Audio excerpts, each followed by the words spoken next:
Hello everyone. आज हमने BCom semester 4 statistic chapter number 3 index number उसमें आगे नई मेथड पे जाएंगे। तो उसके लिए मैंने यहाँ पे लिया है सम नंबर 21। देखो सम नंबर 20 जो था उसमें W दिया हुआ था, I नहीं दिया था, तो वो हमने कैलकुलेट किया।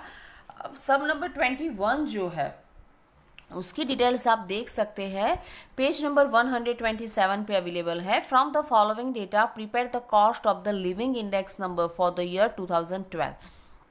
ओके, यहाँ पे क्वांटिटी दी हुई है 2010 की, मतलब कि Q0 की, फिर जाके ये है P0 और ये है P1, क्योंकि 2012 जो है वो हमारा करंट ईयर है, तो प्रिसेंडिंग ईयर क्या हुआ 2010। तो 2010 की जो क्वांटिटी दी हुई है, 2010 का जो हमें प्राइस दिया हुआ है, इसे हम Q0 एंड P0 कंसिडर करेंगे। तो ये डिटेल्स देख के आपको पता चलता है कि ये इस सम में हमारे पास I भी अवेलेबल नहीं है एंड W भी अवेलेबल नहीं है। तो इस सिचुएशन में हमें क्या करना है, तो सबसे पहले मैं आपको कॉलम के बारे में बात करना चाहती हूँ कि अगर आपके सम में डिटेल्स जो दी हुई है उसमें I एंड W दोनों अगर दिए हुए हैं तो सिर्फ आपको 4 कॉलम रेडी करने हैं। ओके, 4 मतलब कि कौन से, तो particular I and P and last में कॉलम तो आपको पता ही है I इंटू W।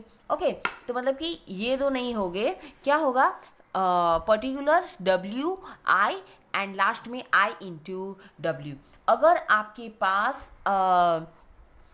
आपको याद रखना है कि अगर दोनों में से एक दिया हुआ है तो इस सिचुएशन में आपको 6 कॉलम रेडी करने हैं, जैसे कि हमने सम नंबर 20 में किए थे। अगर दोनों नहीं दिए हुए हैं तो इस सिचुएशन में आपको 7 कॉलम रेडी करने हैं, जो हमने अभी सम नंबर 21 में रेडी किए हैं इस हिसाब से।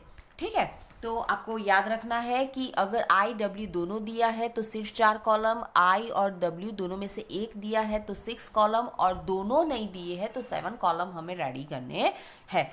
ओके, तो ये सम नंबर 21, उसकी डिटेल्स आपके पास है।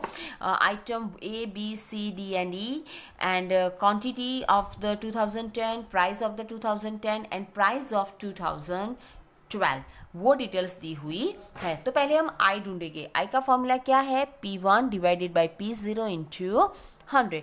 तो A B C D E, इसमें हमें ये फॉर्मूला फॉलो करके I कैलकुलेट करना है। उसी हिसाब से W का फॉर्मूला क्या है, P0 इंटू Q0। तो ये P0 ये Q0, इस हिसाब से A B C D E का हमें कैलकुलेट करना है, और इसका ग्रैंड टोटल, फिर जाके I इंटू W। तो सिग्मा IW भी हमें यहाँ पे मिल जाता है। ओके, और हमारा लास्ट जो फॉर्मूला है I is equal to sigma IW divided by sigma W, तो हमें फाइनल आंसर इसका मिल जाता है 133.794।